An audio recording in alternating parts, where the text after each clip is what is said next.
Ukwizera kurakenewe mu buzima bw'umukristo. Umukristo agenda atagira ukwizera nibikunda ko ashobora guhimbara Imana.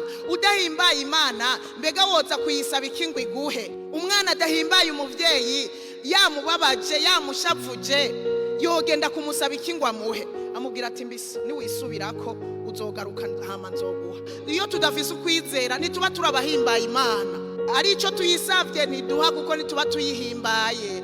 Umuntu wese aca imbere y'Imana neje ugafata amasengesho, banza wumve ko kwizera kuhagaze neza mu kwizera. Banza wumve kuhagaze neza ivyo ugiye gusengera mu gihugu, mbega urizera ko bizokoreka? Mbega uyu muntu ugiye gusengera agwaye, urizera ko Imana izomukiza? Banza wumve ko bihagaze neza, ugende gusenga ufise assurance mu mutima, uvuga ngo ndagiye gusenga. Ico nzi ni kimwe, nuko uyu muntu agiye gukira mu izina rya Yesu. Wumvirize ko uhagaze neza mu kwizera. Ivyo usaba nukekeranye mu mutima, umenye ngo Imana iyo ufise ukwizera muri wewe nukuri irabikora mu izina rya Yesu.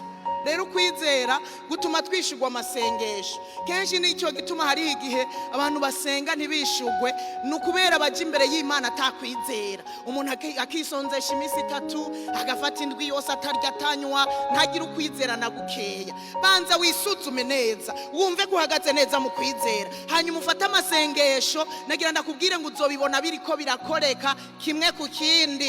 Haleluya.